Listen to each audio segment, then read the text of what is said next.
Okay, so for our third episode in Sarah's interview series, I wanted to talk about something that is definitely within her wheelhouse. Sarah is an expert at making marketing budgets go far, like super far.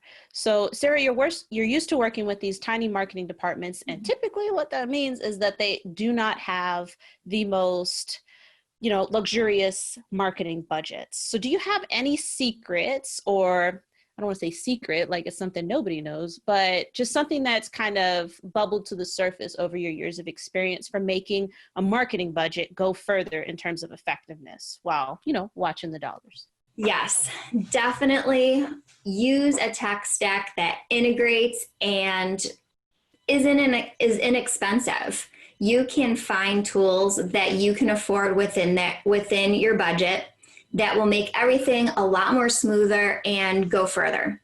For example, I always recommend that these smaller businesses use Meet Edgar for social media automation. And the reason I'm obsessed with Meet Edgar is because it recycles your posts. And I love that. And it creates the copy for you. You put one post together and then you click a little button and it'll create 4 more posts based from content that's in that link. And then you can set it to recycle. So it goes so much further. You can pull content from RSS feeds. So let's say a publication that has the same audience as you and relevant information, it'll pull from there. I love it. And then second would be to use other people's audiences. When you are trying to build out your list, when you're trying to gain an audience, start guest posting in other publications that your audience reads, podcast interviews, webinars that you're co-hosting with somebody. Get in front of other people's audiences that share an audience with you so you guys can help each other. And it's free. And free. There was one thing I think that I think people undervalue, but that point about tech stacks that integrate, it sounds like it's not a big deal at first that if they don't integrate, right? But if you've, once you spend some time, copying, pasting email addresses, for example, data entry, things that are automated in other systems. If you have a tech stack that is not as integrated as it could be, you're wasting a ton of time. And I think for smaller companies and smaller businesses, all they're thinking about is, how much would I have to pay somebody, like Sarah, to manage my marketing or do this or do that, or how much would it, what a hassle it's going to be to migrate to a different system, even though it integrates, and they're not calculating the value of the time spent on doing things like data entry when it could be done completely automatic, right? Yes. Like if you use just the free HubSpot account, it'll integrate with your Outlook or Gmail, and any email that you send, it'll create a new contact right in there. You don't have to do anything else. It's so nice and easy. It is. That's a fact. And another great example is Trello. You and I are both Trello fans, and I love how I can, my Trello boards connect with my Google Drive. So I can just go right in there and select documents and everything from Google Drive and pop them, right in there. So I think, people just underestimate the value of that automation piece.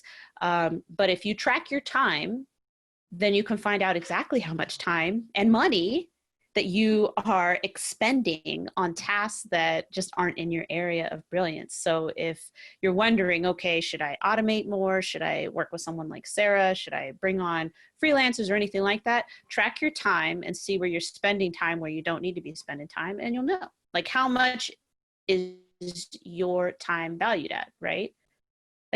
Right, Sarah? Like if you can make $200 an hour, just throwing it out there. If you make $200 an hour doing something, but you spend a whole hour doing data entry. Yeah, it's a waste of time.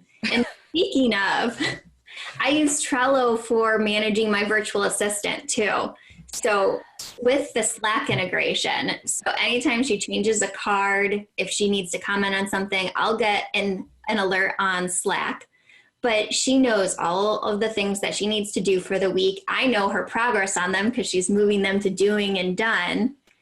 It's just, I love that project management tool. I do too. I do too. It integrates with everything. And I think actually I remember getting a notification that they purchased Jira. Yes, I saw that. Which is good because I hated Jira. So, so maybe they'll make it better. maybe. I did not like it.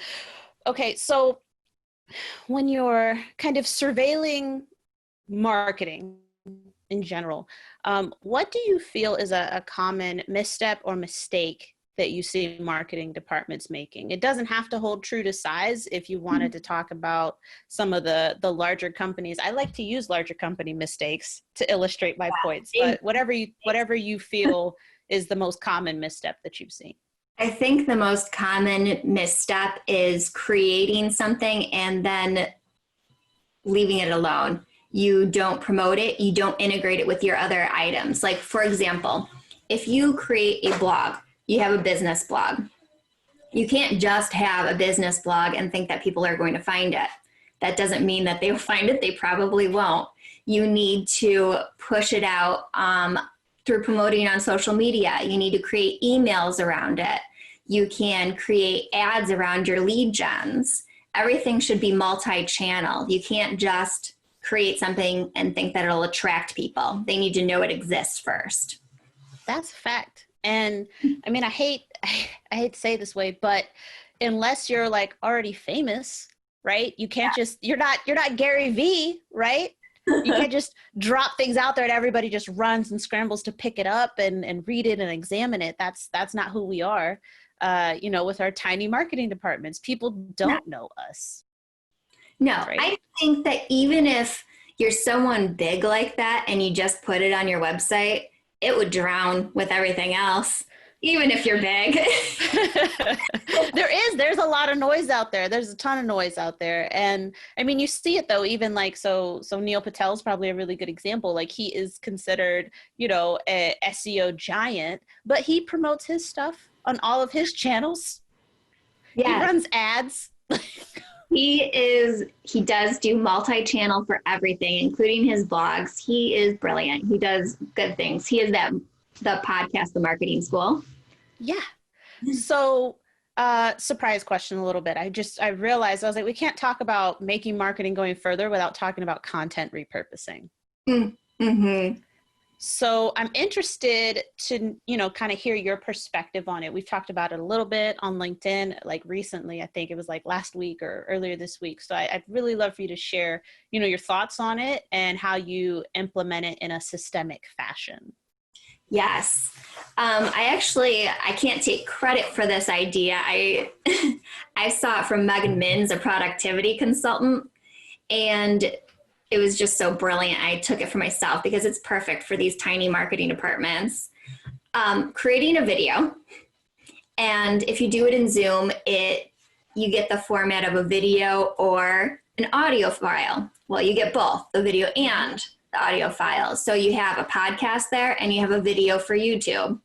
Create an article from the content that you've created from your video. You can just have a writer watch the video and create it for you if you don't have the time.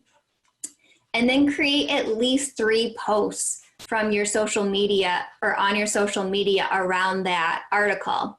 Every article pretty much has 3 sections. You can create a brand new post on each of those sections to promote that content. That is what, 6 different pieces of content from like 1 hour of work. Yeah, that's true. That's true. And I know exactly, because we do a lot of content repurposing. There's one thing I'd like to throw out there though, but one of the things that I do with my podcast episodes, I take the transcript and I actually have somebody, I pay a freelancer to clean up the transcript. So she takes out all the ums, she'll throw in some links for me usually if we talk about something specific. She'll fact check for me. But I actually take the transcript from an automated program. So she's polishing up any of the mistakes there, but it drastically brings down the amount of time she has to spend on it. And then I just take it and I SEO it. Yeah. Right. So I make it look more like a blog post with the proper headings and the formattings, breaking up, some of the sentences and stuff like that and paragraphs. And that helps a lot. I actually used to be the writer that would take a client's video and turn it into an article. So once I started running the videos through a transcription software, saved me a ton of time. That's a good tip. Yeah. So huge. And that, yeah, I guess that would be the one thing I would add in there, especially starting from like a video or a podcast episode. But I use an app called Designer, which started out as just an ebook app. But they started developing it. It just became something completely more. So you can take like Facebook Live audio clips and videos and podcast episodes, all sorts of stuff. And they actually have a transcription software, and you can export it as an SRT file. So you could actually use it to create your captions on your video. But you can also export it as just a text file. And that's typically what we do, is we take it from the text file into like Google Docs so it can be cleaned up and stuff. I like that. I'm going to take that. I haven't used that site before. Yeah. So, and I'll be sure to link that in the comments for sure. But I'm just happy to share. The program, I've been with the company and the program for a while. And so just to watch how they've grown, and they're always getting constant feedback from the customers and everything. So it's a really good app, I think, to be tied to if you're going to tie yourself.